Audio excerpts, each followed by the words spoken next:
Welcome, everybody, to the 13th annual No Pants Subway Ride.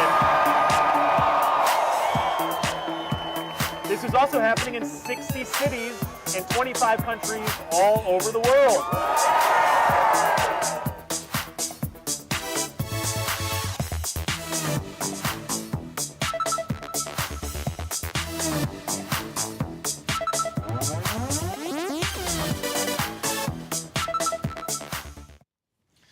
You know, that was the No Pants Subway Ride? That's right. Around where? How many places was it? This year it happened in 60 cities around the world, 25 countries. Well, you would know because you're Charlie Todd, the founder of the Improv Everywhere, responsible for that lunacy. That's right, it's my fault.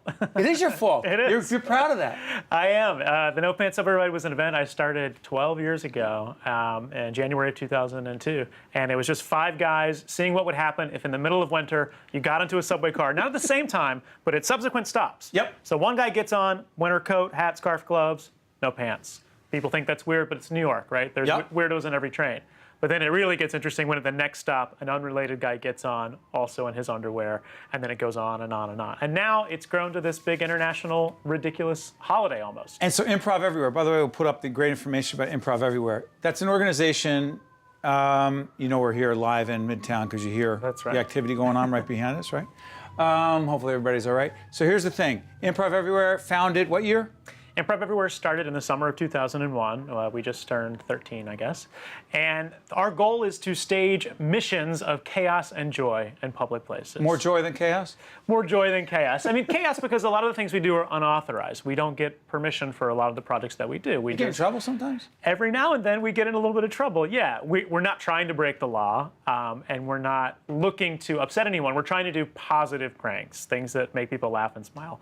I'll give you an example of a little bit of trouble. A few years back, we had 100 people go into a Best Buy wearing blue polo shirts and khaki pants. Best Buy, I'm going to get the picture. Best Buy, polo. Blue polos. Blue polos. Khaki pants. Khaki pants, got Their uniform, right? So, yeah, it is. So essentially we gave Best Buy 100 extra employees one afternoon. I just had 100 people go in and stand around. You know, don't shop. As if they're working there. As if they're working, but don't say you work there, just sort of stand around. What happened? They dialed 911. That's what happened. So the police... That's the chaos. That's the chaos part. I mean, it was meant to be funny. It was meant to be harmless. But obviously a retail store like that, they have their guard up. The police arrived and informed them it's not illegal to wear a blue shirt, and you know they asked us to leave, and we said okay. When you grew up, where'd you grow up, by the way? I grew up in Columbia, South Carolina. And you were starting to think to yourself, I want to do this when I grow up? Yeah, you know, I had a funny family. My dad's very funny, and we grew up playing pranks on each other as a family, and high school buds and college and all that. But moving from a smaller city to a big city like New York, when I came here after college, I think I realized the anonymity that the city afforded me, that I could be anyone I wanted to be, that it was easier to pull off a hoax when no one knows who you are. That really, you said, but you love acting. Yeah, I was a theater major in college, and I moved up here also to do comedy. And so you're acting, you're doing comedy, you're an entrepreneur. Yeah, I accidentally became an entrepreneur. I started Improv Everywhere. Yeah, the best ideas are ones that don't start out with a business model. I started doing it because I loved doing it and I wanted to express myself. And then as YouTube came along, all of a sudden I had a platform to be able to share these projects with the world, and it just got a snowball effect. So social media has had a great impact on your ability to do this. Yeah, specifically YouTube, the ability to film and document our projects and then have them go viral on YouTube has really opened up tons of doors for us in terms of touring around the world and, bringing the projects to new places. You do corporate events as well? A little bit, yeah. Every now and then, a corporate conference will want a surprise to happen in their conference. So, we have built a business on the side of Improv Everywhere of bringing these fun, positive, joyful surprise moments to environments like that. Like you said, entrepreneurial. That's right. So what about this? This is called Conduct Us. Yeah. Set this up for us. So this was a collaboration with Carnegie Hall and some students, I'll say that again. This is a collaboration with Carnegie Hall and some students from Juilliard, actually right around the corner from here, Ensemble ACJW. That's right. So we got these musicians, an orchestra, full orchestra in fact, and set them up in the middle of Manhattan near Herald Square. And we put a sign in front of them that just read, "Conduct Us," with a little baton next to it, and invited random New Yorkers who stumbled by to conduct an orchestra. It's called Conduct Us. It's great stuff. It's in the heart of Manhattan. The organization, again, is called? Improv Everywhere. Improv Everywhere, right here in Lincoln Center. Go ahead. It doesn't get better than that. How'd you get the cop? You know, we saw the cop watching the event and smiling, and one of us went up to him and said, "You got to do it." And he was a little worried because he was on duty, but we eventually convinced him to conduct the orchestra for a few minutes. How great is that for you to know that you're getting people in the middle of this terrific but often hectic and chaotic city to step back, laugh, put a smile on their face, and just be a part of something that is just pretty terrific? Yeah, that's really the goal of Improv Everywhere, is to connect strangers and to take public spaces that are otherwise pretty boring and bring them to life. You know, a place like 33rd and 6th Avenue, you know, it's retail, it's shopping, but it's a lot of traffic and it's people hurrying to Penn Station. But to have a diversion where people can stop and smile and get an opportunity to do something like conduct a world-class orchestra that you would never have.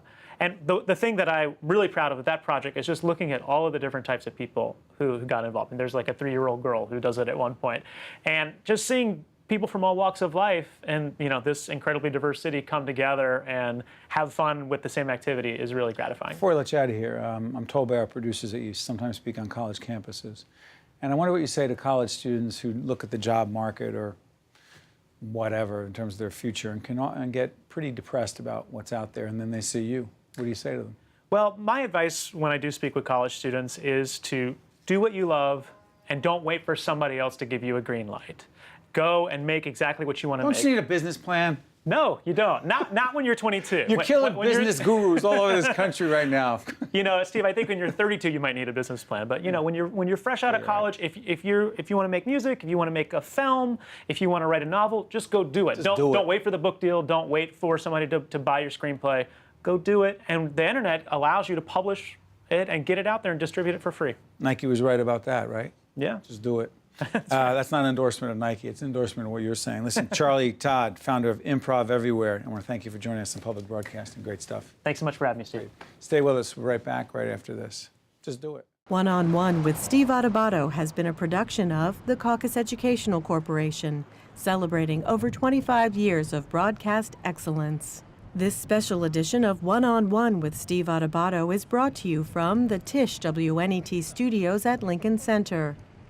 Funding has been provided by Holy Name Medical Center, Berkeley College, Qualcare Inc., NJM, Wells Fargo, New Jersey Natural Gas, and by the Russell Berry Foundation. Promotional support provided by Commerce Magazine and by NJ Biz, all business, all New Jersey. Transportation provided by Airbrook Limousine, serving the metropolitan New York, New Jersey area.